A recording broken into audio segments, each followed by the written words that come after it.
Sir, ನನಗೆ daily ಎಣ್ಣೆ ಹೊಡಿಬೇಕು ಅಂತ ಅನ್ಸುತ್ತೆ. ಎಷ್ಟೇ ಕಂಟ್ರೋಲ್ ಮಾಡೋಕ್ಕೂ ಬಿಡೋಕೆ ಆಗ್ತಾ ಇಲ್ಲ. ಏನು ಮಾಡಲಿ ಸರ್? ಹೋ ಹೌದಾ, ಹಾಗಿದ್ರೆ ಒಂದೆರಡು ಟ್ಯಾಬ್ಲೆಟ್ ಬರ್ಕೊಡ್ತೀನಿ, ಅದನ್ನ ತಗೊಳ್ಳಿ ಸಾಕು. ಓಕೆ ಸರ್, ಆದರೆ ಒಂದು ಡೌಟು. ಹಾಂ, ಏನು ಕೇಳಿ. ಅಂದರೆ ನೀವು ಕೊಡೋ ಟ್ಯಾಬ್ಲೆಟ್ನ ಎಣ್ಣೆ ಹೊಡೆದ್ಮೇಲೆ ತಗೋಬೇಕಾ ಇಲ್ಲ ಎಣ್ಣೆ ಹೊಡಿಯೋಕ್ಕಿಂತ ಮುಂಚೆ ತಗೋಬೇಕಾ?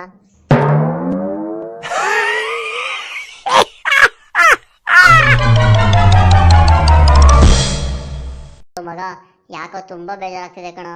ಈ ಸಲ ನಾನು ಎಲ್ಲ ಸಬ್ಜೆಕ್ಟ್ಸಲ್ಲೂ ಫೇಲೆ. ಹೌದಾ? ನಾನು ಮಗ ಒಂದು ಪೇಪರ್ಗೂ ಸರಿಯಾಗಿ ಆನ್ಸರ್ ಮಾಡಿಲ್ಲ. ನಾನು ಎಲ್ಲ ಸಬ್ಜೆಕ್ಟ್ಸಲ್ಲೂ ಫೇಲ್ ಆಯ್ತೀನಿ. ಇನ್ಯಾಕಿ ಲೈಫ್, ಬಾ ಸೂಸೈಡ್ ಮಾಡ್ಕೊಂಡು ಸದೋಗೋಣ. ಅಯ್ಯೋ ಬೇಡ ಮಾರಾಯ, ಮತ್ತೆ ಹುಟ್ಟಿದ್ರೆ LKG ಇಂದ ಓದಬೇಕು.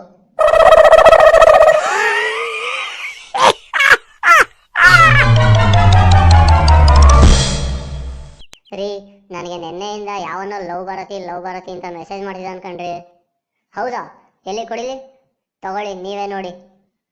ಅಯ್ಯೋ, ನೀನು ಇಂಗ್ಲೀಷಿಗೆ ಸ್ವಲ್ಪ ಈರುಳ್ಳಿ ಹಾಕ. ಅದು ಲವ್ ಭಾರತಿ ಅಲ್ಲ ಕಣೆ, ಲೋ ಬ್ಯಾಟ್ರಿ. ಫಸ್ಟು ತಗೊಂಡೋಗಿ ಮೊಬೈಲ್ ಚಾರ್ಜ್ ಹಾಕು.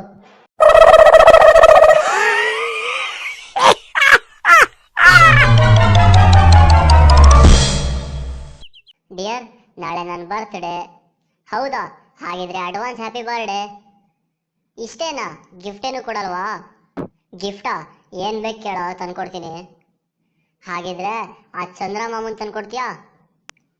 ಆ ಚಂದ್ರಮಾಮನ್ ತಂದು ನಿನ್ ಕೈಲಿ ಕೊಟ್ರೆ ಭೂಮಿ ಸುತ್ತ ಯಾರು, ನಿಮ್ಮ ಅಪ್ಪ ಸುತ್ತಾನ? ಹೋಗಿ ಕೆಲಸ ನೋಡು ಮುದೇವಿ. ರೀ, ನಾನು ನಿಮಗೆ ಒಂದು ವಿಷಯ ಹೇಳಬೇಕಿತ್ತು. ಹೌದಾ? ಏನು ಹೇಳೆ? ಹೊಡೆಯಲ್ಲ ತಾನೆ? ಇಲ್ಲ, ಹೇಳು. ನನಗೆ ಈಗ 3 ತಿಂಗಳು ಕಣ್ರಿ. ಹೌದಾ? ಇಂಥ ಖುಷಿಯಾದ ವಿಚಾರ ಹೇಳ್ತಾ ಇದೆಯಾ? ಇದಕ್ಕೆಲ್ಲ ಯಾರು ಹೊಡಿತಾರ? ಅದು ಹಾಗಲ್ಲ ಕಣ್ರಿ, ಮದುವೆಗಿಂತ ಮುಂಚೆ ನಮ್ಮ ಅಪ್ಪನ ಹತ್ರ ಈ ಥರ ಹೇಳಿದ್ಕೆ ನಾಯಿಗೆ ಹೊಡ್ದಂಗೆ ಹೊಡ್ದ.